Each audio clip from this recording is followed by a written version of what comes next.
Assalamualaikum warahmatullahi wabarakatuh. Perkenalkan, nama saya Rizky Agung Hidayatullah dari kelas 6 BRE dengan NIM 12240311052. Adapun tujuan saya membuat video ini adalah sebagai salah satu kewajiban saya sebagai mahasiswa untuk melengkapi tugas yang diberikan oleh dosen pengampu Bapak Umar Abdurrahim dalam mata kuliah Etika Hukum Penyiaran. Dalam kesempatan ini kita akan membahas salah satu kasus pelanggaran etika hukum penyiaran yang sempat menjadi sorotan publik, yakni program Hotman Paris Show yang tayang di iNews TV pada tahun 2019 silam. Nah, program ini dinilai telah melanggar sejumlah ketentuan dan pedoman perilaku penyiaran dan standar program siaran atau P3 dan SPS yang ditetapkan oleh Komisi Penyiaran Indonesia atau KPI. Pada salah satu episode program Hotman Paris Show, narasumber dan host membahas topik yang mengandung unsur vulgar, eksplisit, dan berpotensi melanggar norma keasusilaan. Dalam tayangan tersebut, terdapat pembahasan soal kehidupan pribadi yang terlalu detail, penggunaan istilah-istilah seksual secara terbuka, hingga gaya bahasa dan gestur yang dianggap tidak pantas untuk ditampilkan di televisi nasional yang ditonton secara publik secara luas, termasuk anak-anak dan remaja. Nah, adapun jenis pelanggaran yang dibuat oleh program Hotman Paris Show, ada 4 pelanggaran. Nah, yang pertama itu adalah pelanggaran norma keasusilaan. Terus yang kedua adalah pelanggaran klasifikasi program siaran.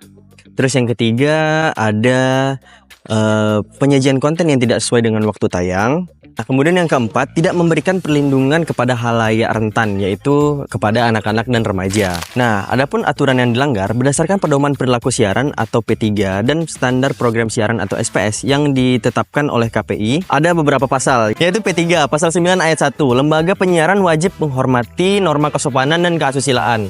Kemudian P3 pasal 13 ayat 1, siaran wajib melindungi anak dan remaja. Kemudian SPS pasal 14 ayat 2, program siaran untuk klasifikasi R remaja dan D untuk dewasa tidak boleh ditayangkan di luar waktu yang telah ditentukan. Kemudian SPS pasal 20 huruf A, program siaran tidak boleh menampilkan percakapan, tindakan, atau isyarat yang menggambarkan aktivitas seksual secara vulgar. Nah, ada beberapa dampak yang dirasakan oleh masyarakat. Yang pertama itu masyarakat, terutama remaja, bisa menganggap moral percakapan atau perilaku yang vulgar. Kemudian kerusakan pola pikir anak dan remaja. Tayangan semacam ini bisa membentuk persepsi keliru tentang etika komunikasi, relasi, gender, dan moralitas. Kemudian selanjutnya adalah menurunnya kualitas tayangan televisi nasional. Jika dibiarkan, hal ini bisa memicu kompetisi antar stasiun TV untuk menayangkan konten sensasional demi rating, tidak memperhatikan etika. Nah, untuk solusi yang dapat diberikan adalah peningkatan standar kelayakan konten siaran hiburan. Perlu ada aturan turunan baru yang secara lebih spesifik untuk mengatur konten talk show dan hiburan infotainment, terutama terkait narasumber dan materi pembahasan. Nah, untuk kasus program Hotman Paris Show menjadi pengingat bahwa kebebasan berekspresi dalam media harus tetap dibingkai oleh etika dan hukum. Penyiaran bukan hanya soal hiburan, tapi juga soal tanggung jawab. Ini terhadap kualitas moral dan intelektual, menjadi intelektual masyarakat. Mari kita dorong penyiaran yang lebih bermartabat, edukatif, dan sesuai dengan nilai-nilai budaya sesuai dengan nilai-nilai budaya bangsa.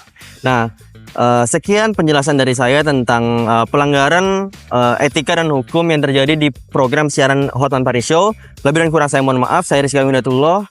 Assalamualaikum warahmatullahi wabarakatuh.